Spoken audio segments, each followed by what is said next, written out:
Tackle holiday stress like a champ. Crackin Backs podcast welcomes back Dr. Dana Sinclair. Discover elite sports strategies to juggle festive frenzy and family drama. Transform your holiday blues into a season of joy and balance. Don't miss these mind-blowing tips to beat stress and embrace harmony this season. Tune in now. We welcome back to the show Dr. Dana Sinclair. All right, Doc, it's so good to have you back. And we want to talk about something that is fortunately, it's on everyone's mind. And when I was trying to think of somebody who would be really good at talking about holiday stress, you're like one of our favorite psychologists, sports psychologists, and we had so much fun last time. It was like a no-brainer. And I'm so grateful you took up on my invitation to Always come great to back. talk with you guys. All right, so let's just kick right into this. With all the stuff that's going on, all the stuff that's going on in the news, especially even in the last couple of months, I mean, it just seems like the holidays come and the news bombards us with bad news or this or that, whether it's a pandemic, a war, whatever. And it seems like they promote bad news instead of good news. And so, what are some principles, because sports are very similar to life, right? So, what's some principles of sports psychology that can be applied to manage Okay, our it's holiday good to talk stress? about all this because the work that I do with my clients, and my clients are not only professional athletes, they're surgeons, they're actors, they are students. It's anybody and everybody who either wants to be a little bit better or thinks they can be. So the process that I go with, it's applicable to everything. It's not just a particular performance because we all have to perform. We all have to perform at Christmas time too, with our families, getting things done at work. Right. So it is all in the same bucket. And I have to say too that when you have to, I'll talk about it's performing, whatever it is, your job or interpersonally, etc. I do think that one of the most sort of underrepresented or underused ways to deal with stress or feel good about yourself is to pay attention to how you're performing, whether it's with your family or getting the Christmas list done or getting your holiday, cards out, all of those things. It's all about keeping your tension down and doing a bit of pre-planning. And that's what athletes do. That's what business executives do. It's what we should do in our own houses too. So let me ask you about this, like a strategy. I mean, I was like a kind of a Sure. stepwise fashion of how juggling Okay, some of these things. You got any suggestions there? for sure. Why don't I tell you about sort of how to do it in whatever zone we're talking about? There is a process that over years I've kind of figured out with all the clients that I've dealt with, and it's 3 steps, 4 skills. That's it. So, first step, yeah. Okay, stepwise. Got to make it easy and keep it simple, right? Otherwise, who wants to do it? Yeah. Not me. So, first thing is you have to figure out what stresses you. Why is your tension up? Because when we're not performing well or doing a good job, it's usually our tension's up and our head is full of clutter, right? And we've got to figure out what are those hot spots? What are the things that distract us, derail us, get in the way? And there could be a list of 20 things. So expectations, results, I don't want to make a mistake. I don't want people to think I'm a jerk. We can think of a whole bunch of things that might distract us from what we're trying to get done or how we're trying to behave, right? Or keeping our composure. So if we get caught up in all of those things, we're no longer able to focus on making things happen. So I think figuring out what your hotspots are. Maybe it's Aunt Judy at the holiday party that's really going to bother you. So you better think about how you're going to manage that, because if you just let her get to you, you're going to react and there's going to be a problem. So you've got to kind of, decide on how you're going to behave. So once you figure out what your hotspots are, then there are 4 skills that can help. top one, doing that breathing stuff for anybody, anywhere. That's the number one skill that I love the most. And if there's one thing you're going to do is learn how to slow down, settle, breathe. Okay? Then you got to figure out what you're supposed to stay focused on. If you've got your priority list or what you have to do to make something happen, you got to pick out one or two things that you've just got to do. You can't just let it all happen and leave it to chance. You've got to kind of decide. Then you've got some self-talk in there. Part of self-talk is you want to go over what your accomplishments are too. You should have a little list somewhere tucked in your pocket somewhere about things that you've done well or what you're good at or what you feel good about yourself at. Just to go to that so that if you're on of those things and you realize, hey, you know what, I'm actually not so bad. I'm actually pretty good. I can do this. I'm a nice person. I get these things done. I've done well. I have good friends. Whatever those things are on your list. I won this trophy. I did that. Your head is no longer in that hotspot zone, in that cluttered zone. So what we're trying to do is get these skills to shift you out of all the junk that we create for ourselves in our minds when we're getting negative and worried. So the self-talk's important, and then practicing how you want to behave in the situations that you know are going to cause you trouble. And again, I'm only talking about situations or hotspots where it's important to figure out in advance. Most of the time we're doing fine, don't bother me. It's picking out the situations, whoops, I could be a bit of a fireball here, or this could go wrong here, or I hate when that happens. Plan for those 2 or 3 situations and give it a go. That's the box top summary of the process. So, when you say breathing, because obviously that's your first line of defense, so to speak. Absolutely. Are you suggesting any particular type of breathing, or just For sure. Anything For sure. in particular? You know what? The biggest thing is slow it down. So there's all sorts of different ideas and philosophies and activities. What I'm talking about, because of the zone I come from, is you have to make it happen fast. You don't have a week, well, you could, but I'm talking about in the moment. You got to get a hold of your behavior and your thinking in the moment. So it's about, you need that like in 2 breaths, in 1 breath, in 5 breaths, in 5 seconds. You've got to be able to settle and you've got to be able to slow it down. So people talk about deep breathing all the time. I don't really like that because I like the slow stuff, because if you slow it down, your emotions follow suit. If you're angry, your breathing's going to be rapid and shallow, and your shoulder's going to be up, and you're going to have 18 thoughts in your head. If you are calm and relaxed, your breathing follows suit. So hit the breathing to control the mood so that you can stay composed. So slow, exhale fully. People always think about taking a big in-breath. It just kind of makes you dizzy and messes up the balance between oxygen and carbon dioxide, right? So exhale as much as you can, then let the inhale happen. But I think the trick too is in through your nose, out through your nose. And if it's going to come out through your mouth, through a straw. Because guess what? Automatically slows you down. Where does your tension go? It drops. Oh, I can think. Oh, okay. That's good. That's good. So, families are getting together or not, but usually that's when all the big, all the action happens, Right. and not always so positive. Would you suggest, what you urge a team to do is create a framework or a togetherness or a way to get along in the sandbox, so to speak? What would you suggest when families get together and you were going to experience some drama? Good question.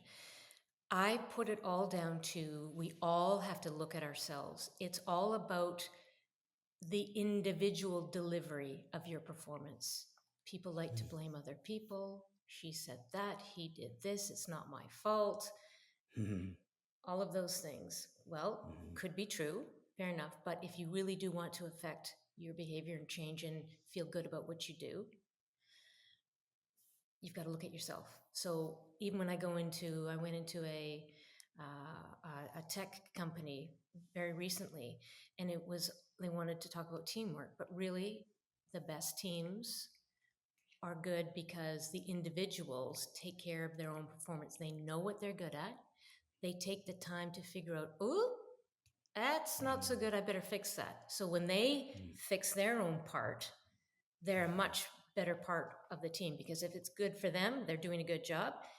That's great. And it's also really good for the team. So whether it's a team, like a sports team, or going to dinner with people you're not sure about, you got to turn it onto yourself and make sure you handle yourself.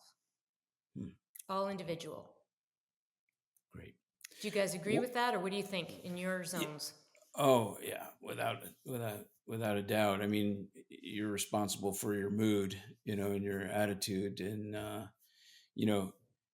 mean, it boils down to the basic. Not to sound redundant or anything, but people say things, and we react instead of act. Yep. And it's only our interpretation of what they're saying, which may not be what they intended.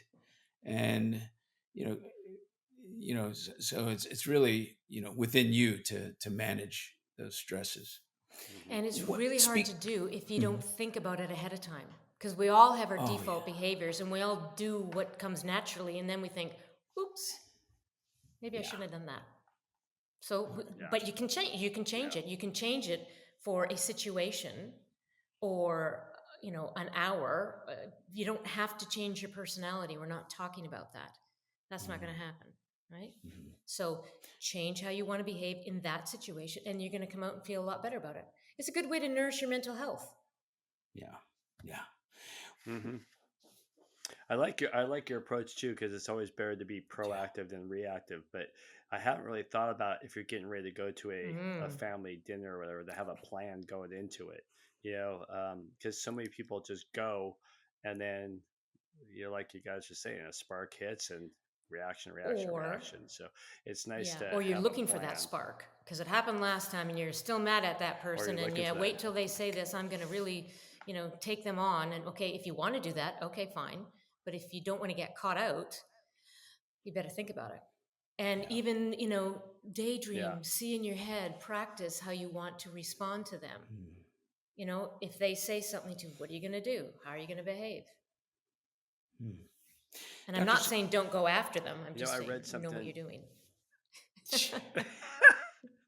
I read something the other day that all our thoughts are just stories, and our body doesn't really know the difference between fact and fiction. So it's it does whatever we tell it to do, and sometimes it's just right, because first of all, when that story, boom, what happens? The tension goes up, right?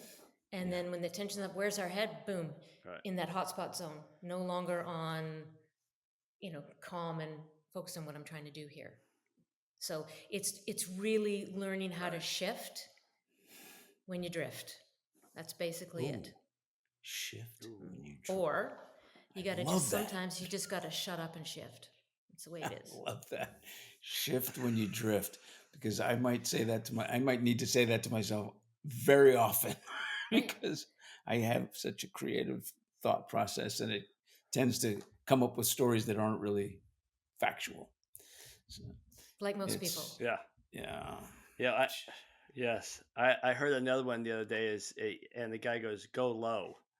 And at first I didn't understand what that meant, but he says so much of the time somebody present with you a very prideful statement, and you want to try and up that, and then they hit you back and they try and up that, and he says in exchange, when they hit you with some, you go low and go more like not humble, but just go low, and they can't do anything about it. I thought that was kind of good strategy that too. That's so brilliant. That's brilliant. Dr. Sinclair, let me ask you about stressors such as what you hear about most that comes out of family or team frameworks. Well, there are 5 big buckets of the biggest sort of derailers, distractions, hotspots, whatever you want to call them, things that mess you up, things that bug you. right? It's all those things. One is fear, right, of making mistakes, of not being good enough, too much perfection, you know, we'll get to that in a minute too, that perfection. There is the tension that rises. There is confidence that gets in the way. There is preparation that gets in the way. And then you know, that fifth bucket is sort of, you know, a mishmash of a whole bunch of stuff. But those are sort of the biggies. Some of the like real life examples, you know, anything like even recently that you might have heard that would resonate with our audience as saying, "Oh, that happened to me." Anything in particular? Well, there's a lot of things, and I'm just thinking. I just go to sort of the New Year stuff and think about people. Okay, I'm going to change it up. I am going to go to the gym 5 days a week, and that's it. So I'm really going to do it this time. Okay, great. They're going to do that, but what they're not ready for is as soon as they can't, or they get a cold, or just doesn't work out, they think, I'm a failure, it's not perfect, that's it. And they dump it all. It's sort of like, as soon as there's one little mistake or one little thing that they think is a mistake, oh, I can't do it, that's it. And I guess I'd like to get across with this type of stuff is, hey, you just get back out there and just do it as much as you can. It's like the good enough analogy. Like, I'm a big good enough person. Like, okay, you couldn't do it today. Okay, well, get back on it tomorrow. You know, you blew your eating plan today. All right, fine. But if you get it back on tomorrow, you're going to feel just fine. So nothing's perfect. It's a script for failure. It's not going to happen. So I want people to just go for being really good or good enough. There's a lot in being good enough that people are usually pretty happy with. Just we have these expectations that are so unrealistic. We get ourselves all caught up. Yeah. All right, I have three that I want to see if you and go ahead if you know we'll write them down whatever, but three that I want you to address and give strategies. One is we already have the stress of the holidays, so one is financial stress. Oh. How so I want us to go into detail on financial when the time how the time constraints, which you kind of said slow down. But the third one that actually we're experiencing out here quite a bit is loss of loved ones, people passing away at this time of year. So can you give our listeners kind of some detailed strategies on Okay. those three? I'll give a try at that, because obviously I'm not necessarily talking about the finances or the loss of loved ones. I'm talking about the big picture of how to deal with the tension and stress that comes across with those things, right? And again, Perfect. obviously, if we don't take care, when we have to face them, it's very difficult to face these things sometimes. It's a lot easier to avoid and walk away and handle it later, procrastinate, whatever you want to call it. I think being able to sit down and tell yourself you're going to have to face your fears about this, and think about really what's in the way. And if you are coming up with excuses as to why you can't deal or won't deal, again, you'll bring me back into some specifics as we go here.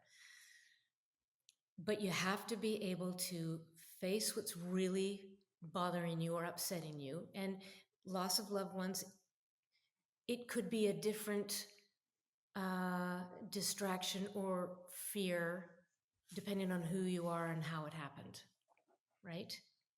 So again, how do we find a way to deal with that tension? We have to actually sit down and figure out how to manage these things. Do we go and talk to someone? Do we talk to our family members? We have to talk, no matter who you are or what's going on. Keeping it all inside is not good. People try to be tough and do it all themselves. They have to talk. It's the smart way to do it. It's the healthy thing to do. They don't have to talk to everybody and their dog, but they have to find some trusted person to talk about how they feel. Because often people will work through what's bothering them, or it's just a good release. So you do have to decide to face it. Then you have to deal with your tension surrounding it. Okay? Slowing down, breathing, of course. Breathing's not a catch-all, but it does do a lot for you more than people think. And I do think that we have to figure out a way to take action, either with what's bothering us, as I say, those skills that I talked about before, in how to manage it. I think you just have to, or you've got to figure out how to take action. And you've got to be able to talk and to listen to others too. And that's tough. That's tough around this stuff. Yeah. So I'm not going to give any financial advice, that's for sure. But you've got to be able to, got to be able to face it and do something about it, or do the best you can with it. Right. Yeah. Sometimes you're just afraid to face it, and maybe the financial stuff. It could be maybe if you're a typical overspender. Okay, I got to face why I'm doing that. What's going on? How do I deal with this finally? Because I know I'm doing it. I do it more in the holiday season. I've got to come up with if that's really a problem, and am I going to do something about it? Because really the top 5 difference makers in terms of people being better are: 1, being able to take action; 2, slowing down; 3, listening, so you hear what the other person is saying to you, because maybe it is good advice, not just to push it away, right? Dropping the details, not getting mired in all the details all the time, right? Because people love the details. It makes them feel under control, when maybe they're too into the details and they're not really taking care of what really needs to be taken care of. And then you've got to kind of evaluate yourself. Ooh, I did a good job on that one. Okay, great. Oh, I didn't. What am I going to change for next time? Love it. I feel, I don't know about you, Terry, but I feel like she's actually talking to me on certain points. No, 100%. Oh, wait. No, she's. No, I had to realize we're still on a podcast, I'm not having a session with Dr. Sinclair. We can all relate, right? We can all relate. Oh yeah, yeah. So it's just how to be a little bit better when it really matters. Yeah. So the difference between being cut from if you're cut from a team, what kind of advice do you give? Is there much of a difference psychologically? I wouldn't think so. No, it depends how it happened. Yeah. You're still facing a transition. And in some cases, it could be a planned one or a voluntary one. And others, it could be devastating because you didn't see it coming in. That's not what you want at all. So how do you want to handle this one? Right? Yeah. I mean, in terms of again, we have to face it and figure out how we're going to manage our emotions through it.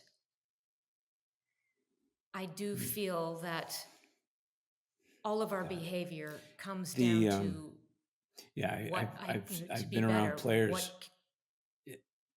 Yeah, I know. I was going to say I've been around players when they get cut, and it's not much different than getting fired from your job, No, it's self-identity issue. It's terrible if you didn't want it to happen, because again, you get slammed into that hotspot zone. Oh my gosh, I've failed. I've made a mistake. People don't think I'm good enough. I'm supposed to be perfect. All of those things can start to ramp up in your head. You make up stories that maybe are not true. Most of the time, they're not. Tension's up. Behavior's not so good, usually. Our mental health suffers.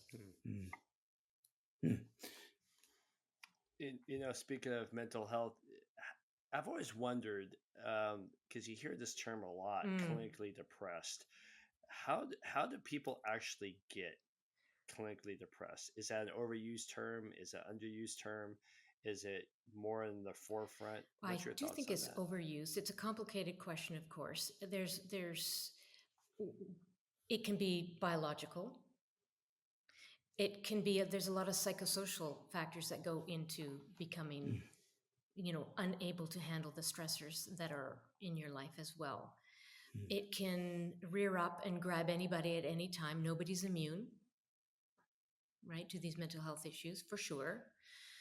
But trying to keep a lid on how you are going in your life is very important. As you see, we all have subclinical issues going on all the time. You might feel really great about this thing, but oops, part of my job is sliding a little. I've got to pull that back under control.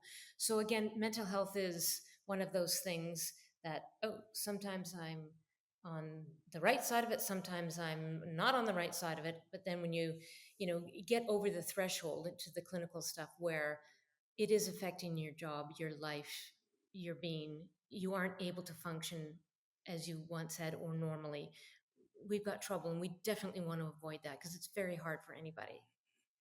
So how do we do that? Well, hopefully we can avoid it, but paying attention to your mental health is a good idea. But how do you do that? Paying attention to how you're performing. As I say, it's one of the best ways to keep your mental health in check or under control or just on the right side of it, to nourish your mental wellness. For sure. Again, I go back to the process. You got to figure out anticipate what's going to bother you or get you into trouble mentally and, physically, it could be, right? And then have a way out, have something to shift on to. Don't just think I'll handle it when it happens. Have something to go to and manage yourself. And it doesn't take as much effort as people think. A little bit of pre-planning, a little bit of breathing, a little bit of telling yourself, hey, I can do this. Sounds simple, works. So I tell Dr. people about Sinclair, it in my book. yeah. Oh, well, we're going to get Oh to yeah, that. no, I'm saying I've sort of laid it all out. This Oh, we exact are stuff. definitely. I can't. I am going to devour that book. By the way, so without giving away too many secrets, I'm just a little curious about some of the first things that they Must be. Must be Florida. There we go. some of the Back. first some of the first There he's things that back. come to mind um, when you're creating maybe a strategy for promoting mental health. Now, we talked about once you're in a stress environment or a stressful mode or sensation, but do you have any suggestions that right off the top that would actually as a preventative or a maintenance care for mental health? Well, besides all the obvious things, yes. But again, I keep hitting, like eating and sleeping and exercise and all that. I really do feel that we have to pay attention to how we are thinking, which is why this process is important. And I'll try to give you a generic example of what I mean in terms of how to use this stuff. So I'm thinking of a NFL quarterback who I had worked with, and young, great, rocket arm, all of that. Great guy, you know, not an aggressive person, as most athletes I work with and most people are on the cautious side. They're not assertive, aggressive people. People don't realize that. And the thing that was getting in his way was the coach. The coach was always on him, yelling at him, giving him advice like, don't throw crappy passes. He's like, okay, stuff like that, and was always on him. And this young, talented guy, trying to do the right thing, was having real trouble dealing with this person, and then trying to play his game. They always wanted him to play like Peyton Manning or Breeze or whomever, and he wanted to play like him, but he couldn't get by how to do it. He couldn't take action, he couldn't take control. So we sat down and figured out a plan as to how he would do this, because he decided after some suggestions that, yeah, I really should handle this guy because I can't manage myself on the field the way I think I should. It didn't involve yelling and screaming. It managed him helping himself out. So what did he have to do? He had to calm down, because whenever he got in a situation with his coach and the coach is on him, his tension's up. He shuts down. He doesn't say what he thinks. No one can get anything out of him. So what he decided to do is really tell them what he felt in a calm way. So he'd come out of the locker room on the way to a meeting, and he would use that, 10 seconds down the hall to breathe, walk slowly, use his height, remind himself of some of his facts. Hey, I'm in the NFL. I've done great. I did this in university. I'm a good guy. I'm in charge of this. I need to take action here. So he'd remind himself of these things on the way into the quarterback room, sit down, not just sit down, like this. He watched his body language, big smile, open stance, say, okay, hi guys, what are we doing? That type of thing. And then he'd set himself up right. And then he would have in his mind his list of cues for, on-field stuff, what he had to do, what he thought was important in terms of team performance, and how he could get guys to work for him and get in the right place, etc. So he had that all pre-planned. And then when the coach started to get after him, he would stop it and keep it calm and say, hey, he even started to say, hey, I don't agree. Here's what I'm thinking. It took like 2 meetings of him settling, keeping down, going low, whatever you want to say, and actually saying what he actually thought and keep pushing. He would push back nicely, but he wouldn't just let the coach bowl him over. He would come back to his point and get a resolution before they moved on. He did this by pre-planning it and practicing it in his head and talking his way through it. Like through the meeting, no, come on. He'd tell himself, no, it's okay, stick to the point, come on down, breathe, it's okay, you got it. He's trying to help, it's all right. Or however he would do it. He ended up, he's got some rings, all because he did that for himself. Yeah. By going through a simple process. That is great. I love this. I love when you provide a story that implements all the little strategies, because it makes it so real. So thank you for sharing that. That's fantastic. It's the first time go ahead. So I got a question. When you have, it seems like every time you turn on the news in the last month, all you see is hate, hate, hate, hate, hate. What's some of your approach to helping people with what's going on in the world today to try and calm that down and look at it different, not get sucked up into that social media and media? Which is a tough one, because social media is here to stay, media and whatnot. But besides taking a break and turning it off, I don't know that there really is much to say. Again, people get caught up in things external to them. And if there are things that they think they can do to help, say it's, there's a lot of climate change discontent and concern. And in fact, it's an emerging area of study, climate environmental therapy. So people to go in and talk about sort of the angst that all of this is providing. But I think beyond doing what you can do in your own zone about something like that, or volunteering or donations, or however you want to go about it, again, I'm boring. It comes back to how you're going to manage your own thinking about this. Do you just stay in that hotspot zone and let the thoughts and the clutter grow and consume you? Or do you really face what is bothering you and have a way to quell those anxieties as they rise? Anxiety is a real thing. It's out there. We've all got to deal with it. But I've seen so many people when they face what's really causing the anxiety and talk their way through it. I'm thinking of like a PhD candidate I'm talking to, getting very worked up about the comprehensive exams, and they're not going to like what he says, and he's not going to be able to get through it, or however he's talking about it. When he actually sort of looked at sort of the facts, well, actually, I'm here because I've got a scholarship. I'm actually pretty good at this. Okay, settle down, breathe, settle down. Now, how am I going to handle this? What are the questions? How am I going to deal with this? Does fine. So again, you can either let yourself roll and into oblivion, or you can check yourself and pull yourself back to at least reality by using some of these skills. And you've got to actually put the effort into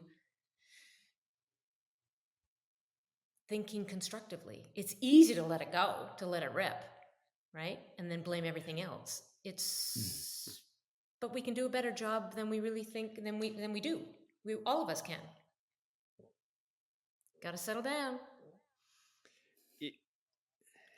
On that, we always hear that people will just go, fuck it, I'm just gonna Right. drink, and they go to the house and they walk right to the bar and they just pour themselves a stiff drink and they go, this is how Yeah. I get through the holiday. And then you got the people that were trying to recover from alcohol, and they get in these situations and they go right to.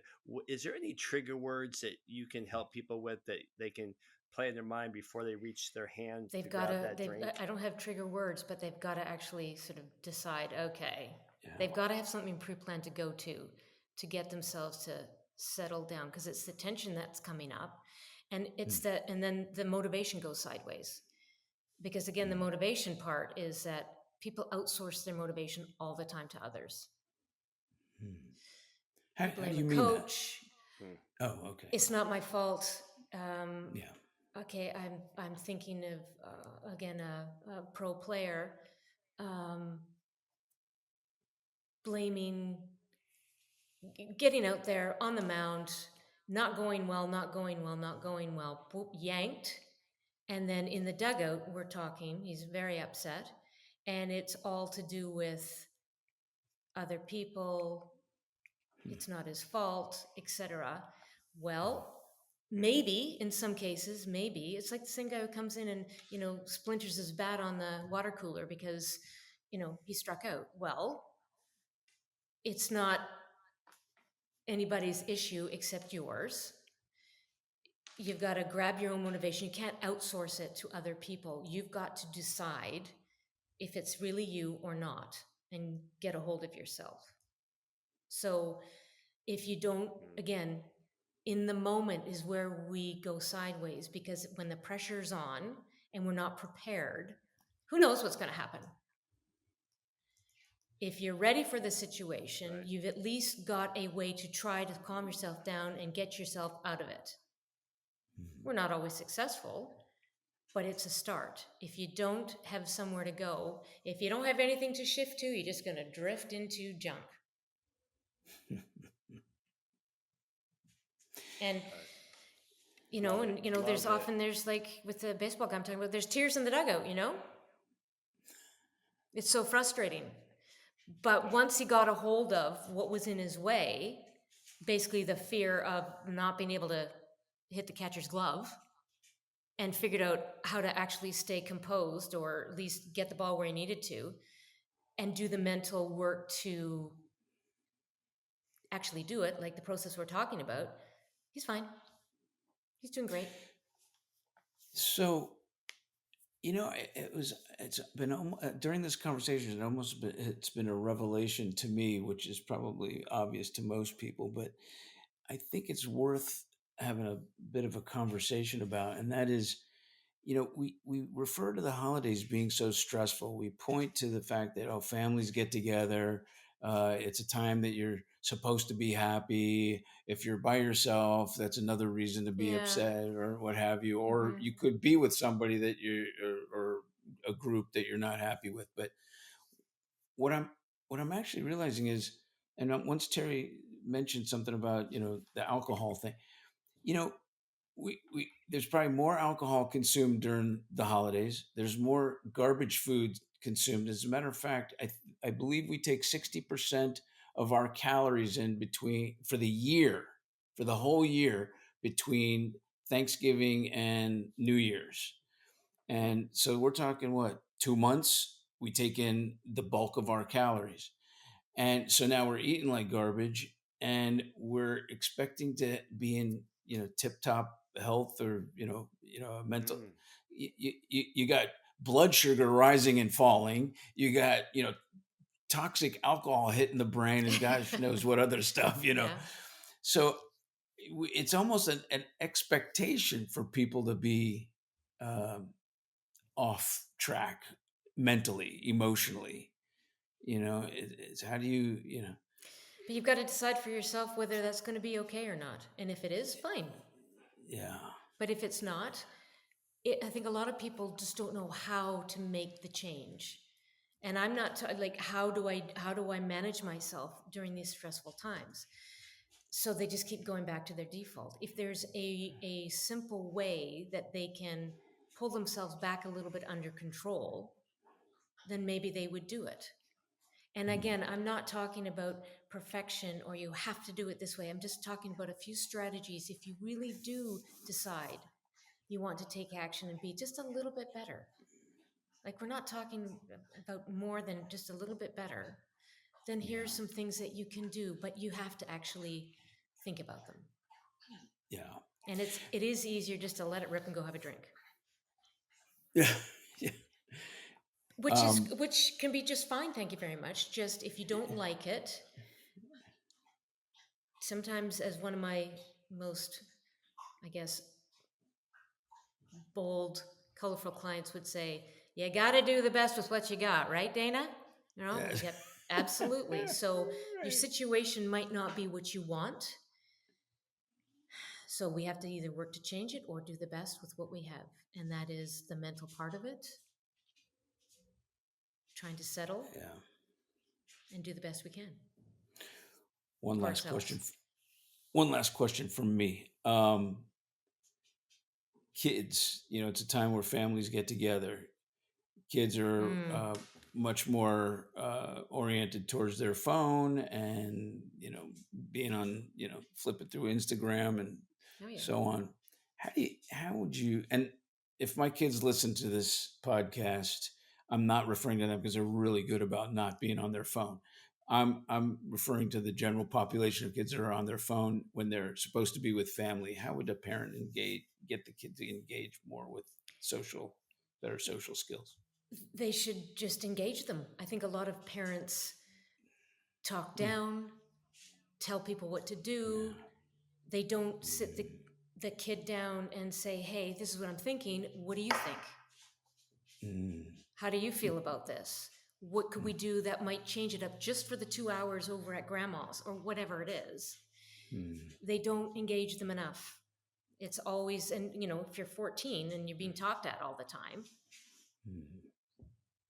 why wouldn't they? We don't give these young kids enough credit for their own Mm. decision-making abilities and their own smarts. Bring them in. Don't treat them like they're 14, because 14-year-olds are pretty smart. Yeah. 12-year-olds are pretty smart. I've worked with 10-year-olds that I'm thinking, holy smokes, and I'm talking to him like he's 20. Wow, that's fantastic. But it's just because if Yeah. they if they're able to talk about themselves and what they like and what they don't like and what they want and what they don't want and what bothers them and why they're good, when they're good, you draw them in and you get a conversation going, as opposed to just, hey, I'm your parent, I'm telling you what to do. No good. Or with an employee or a teammate Yeah. or a spouse or anything.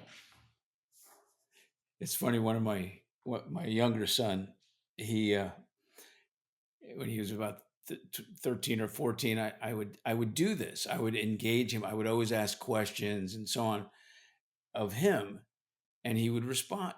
Then I noticed he started going on his phone as soon as I would ask him a question. I go, dude, what are you doing? He goes, Dad, I'm just looking up what you were talking about so I Yeah. can have a conversation with you about it. And I went, oh, sorry. Go at it, man. Right. And he would come back with some great answer, or some Right. conversation. But it's funny It's because, easy to assume. yeah, yeah. And they, Mm. these young people with social media and technology, I mean, they're doing things that I'm, like, it's okay. You go be good at that. And if I'm having trouble, we'll just have a quick conversation about it and see if we can get to some, agreement while we're having a meeting. Right? Yeah. Doesn't take much. It's just Right. people get their back up and they get defensive right away and then they go instead of going low and asking.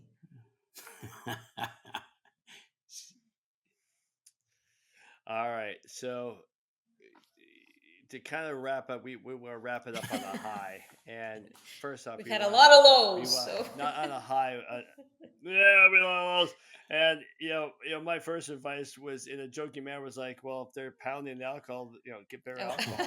But you know, uh, they just need to get a little better whiskey that doesn't, that goes down smooth. That they don't have to like throw it down like turpentine. But I'm just going to interrupt on that one. Sorry, but there's if a you're stressor there that they're not facing. Okay. yes, however, If they're unhappy no, about what you're they're right. doing. Um, If they're no, happy with what they're doing, I have nothing to say. correct. Right. So we want to as a podcast, as a family here, we want to congratulate you on your new book, which is coming out Thank January you. 2nd, and we are so proud that this book is coming out. And I know that Spencer and I are totally chomping at the bit to get a copy and read it because we can learn so much from you. And it's called Dialed In: Do Your Best When It Matters Most. Um, Writing that book, what was your favorite part of that book, and what were you most jazzed, to use my partner's favorite term, what jazzed you about a part of that I book that did you like liked? writing about busting some myths for sure, because there's a lot of things out there Ooh. that I think people think philosophically are necessary for performing successfully, and I don't agree with it all. It's like the confidence bit. It's so overrated. Everybody says you can't, you have to believe in yourself, you have to trust it. No, you don't. No, you don't. You just have to calm down and figure out what you got to do and try to stay focused on that. That's it. People get too wound up about it. You know, there are difference makers. There are a few things I like pulling out of my work with other people that, oh, that's why they've been successful and why they are consistently able to deliver. Yes, they're talented, but it's their mindset. The talent stuff doesn't ensure success, the mindset does. And I did love writing the second part about how to actually do it, to, you know, have the time to try to make my thoughts clear and concise. And it took a while because I wasn't as clear as I thought until you have to write it down, right? And then you write it down. It's like, okay, there we go. Right. Right. Just a step-by-step way to do it. That's great. So besides the confidence myth, give us another one, because I love myth. I Okay. love myth Motivation. busting. As I say, you can't outsource your own motivation. You've got to, you're responsible. Sorry, no matter what's going on, you got to figure out a way around it. Can't just blame it on somebody else. Because a lot of times people will say, well, remember a kid coming into spring training. He had been doing great, just got drafted, all of that. He gets to spring training and he says to me, I just don't know that I want this anymore. I just don't think I'm motivated. And I'm like, okay, something's going on here because you were a month ago and you're great. What's going on? Talked a bit. He's just scared. He's scared he can't live up to his expectations or his dad's expectations. So we got around it. But whenever people are sort of trying to outsource their own motivation, take a moment, check yourself. Is that really true or not? Face it. So that's one of them. Superstitions. Don't like them. Nope. Oh, No come good. on. I'm not going to give you any play on that one. Terry, you're done. I'm wearing the same underwear I wore last time because it worked. The podcast went so good. Well, maybe you shouldn't have worn them. I don't know, right? No, you know what they are? You don't No, like and I'll tell you why. superstitions, huh? I mean, I'm sort of tongue in cheek with it a bit. Like, if there are things that you do that allow you to calm down, great. But really, superstitions are there as a way to manage our anxieties. I would rather people find a different way to manage our tension and anxieties that are more helpful, reliable, consistent, productive. Wearing the same cap, it has nothing to do with anything. You know, I had a golfer who, I have to do this and I have to do that and whatnot because I, did this last time.